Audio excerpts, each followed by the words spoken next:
Gino Costa, él ha sido congresista de la República, ha sido ministro de Estado y le vamos a dar la bienvenida. Señor Gino Costa, muy buenas noches, bienvenido. Carlos, buenas noches, muchas gracias por tu invitación, un gusto estar en tu programa. Muchísimas gracias por estar aquí con nosotros. Y yo quiero, de algún modo, leer, porque el fin de semana estaba un poco mirando los dominicales y pensando y recordé lo que usted ya había presagiado en este libro, lo tengo aquí nuevamente en el programa, La democracia sitiada. Y lo relaciono un poco con lo que The Economist ya había adelantado, con esta democracia híbrida. Y usted ya había adelantado y lo había manifestado en su libro. La democracia peruana se encuentra sitiada por amenazas diversas que provienen de la extrema izquierda hasta la extrema derecha, pasando por los grupos de interés informales, de mafias y de economías criminales que pululan en el país. Todos socavan el Estado de Derecho, en este caso, la democracia y la convivencia civilizada. Reitero, usted ya lo había adelantado en este libro y parece que todo se viene confirmando de acuerdo a la coyuntura que vivimos, señor Gino Costa.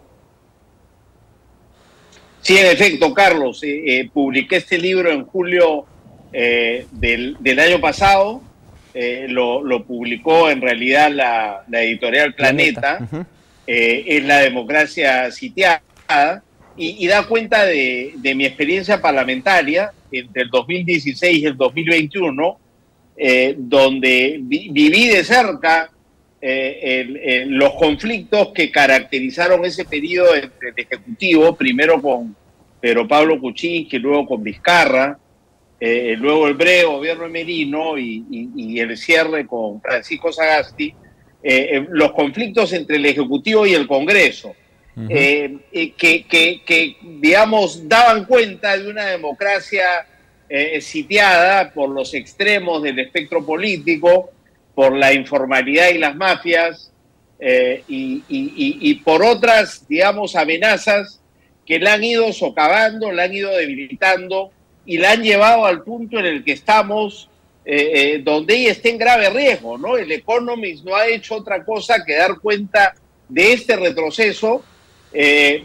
Mi relato, digamos, concluye el 2021, pero hay un epílogo, sí, que claro, es un año después el balance del gobierno de Pedro Castillo, ¿no? Sí. Y creo que el retroceso del que da cuenta el Economist tiene que ver especialmente, ¿no es cierto?, con la parte final del gobierno de Castillo y el fallido golpe de Estado encabezado por él. Efectivamente. Ahora, lo que dice The Economist creo que es lo que lamentablemente refleja nuestro país. No se equivoca en su análisis y en su informe. No, sin duda, la democracia peruana tenía muchas limitaciones, pero se ha ido debilitando porque los principales actores políticos no han dado cuenta de un gran compromiso con ella.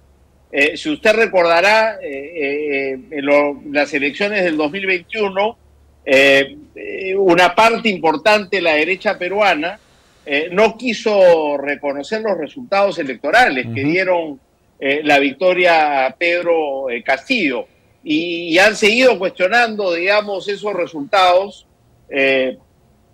a pesar de no existir ninguna evidencia de que hubo un fraude, ¿no? Incluso hoy quieren acortar el mandato de las autoridades electorales porque consideran que validaron un proceso que digamos, había estado afectado por un fraude, a pesar de que nunca han podido producir esas evidencias. Entonces, una derecha que no tiene credenciales democráticas y una izquierda que hace la vista gorda de las transgresiones al orden democrático con Pedro Castillo, hacen la vista gorda de los graves hechos de corrupción que desde la presidencia de la República lo involucraron, ¿no? Y hace también oídos sordos y la vista gorda al golpe de Estado encabezado por él. Exacto. Ahora, sí.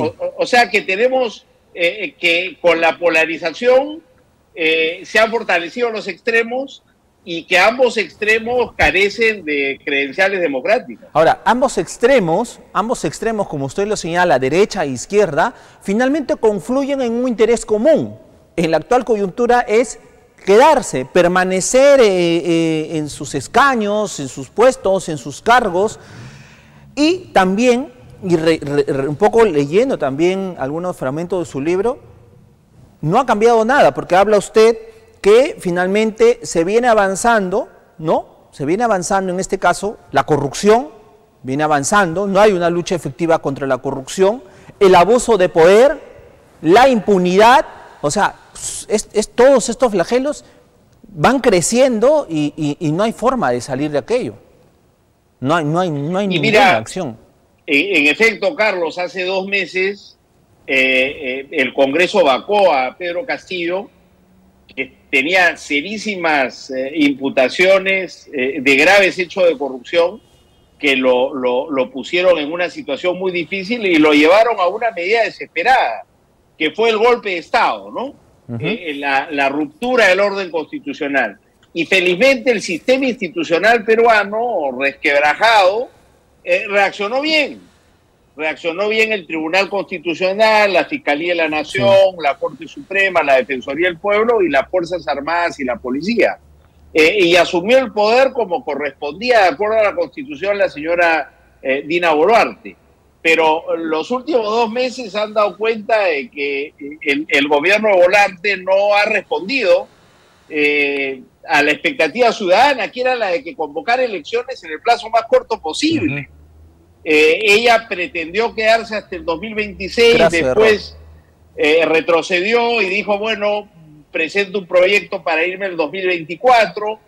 Ha habido discusiones en el Congreso en los últimos días y resulta que han fracasado los intentos por adelantar las elecciones al 24 y al 23, y en este momento lo que tenemos como mensaje desde el Congreso es que se quedan hasta el 2026 y la presidenta Dina Boluarte también se queda hasta el 2026. Y tenemos un ejecutivo que le da la espalda al país y un Congreso que le da la espalda al país cuando el país está enardecido, está furioso, se está movilizando en las calles, a veces pacíficamente, con mucha frecuencia de manera violenta, y la respuesta del gobierno de Dina Boluarte es una respuesta inadecuada, muy violenta, con uso desproporcionado de la fuerza, que ha producido más de 60 víctimas mortales en 2 meses de gobierno.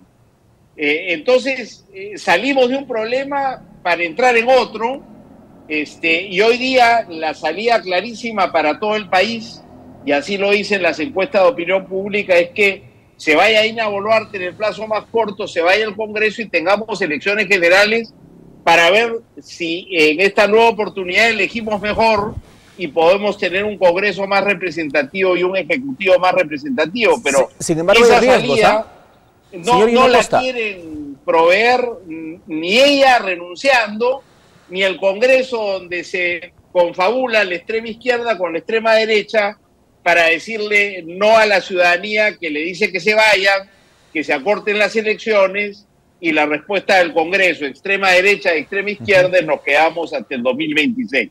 Sin embargo, señor Gino Costa, hay riesgos con esto de la renuncia de Boluarte y la salida del Congreso, porque para algunos dicen, renuncia la señora Dina Boluarte, asume el presidente del Congreso o alguien dentro del hemiciclo, cualquier congresista, pero ellos pueden interpretar las normas a su antojo y decir, bueno, quien se fue Dina Boluarte, hagamos que convocara elecciones presidenciales y nosotros nos quedamos tranquilos hasta el 2026. Hay esa posibilidad, no se descarta, ¿no?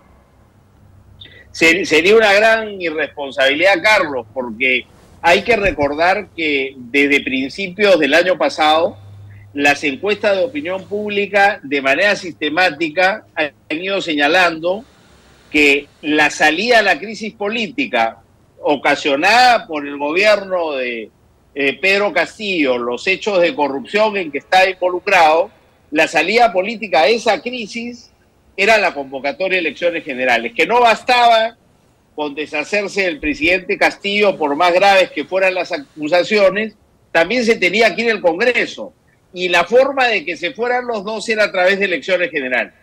Y eso lo han venido diciendo las encuestas de opinión pública de manera sistemática. Era la salida justa, era la salida que más democrática y la salida constitucional. Lamentablemente, la señora Boluarte no lo entendió así, tampoco el Congreso. Juramentó hasta el 2026, quiso quedarse todo el periodo con un Congreso muy desprestigiado. Un Congreso que era incluso más impopular que la propia presidencia de Pedro Castillo.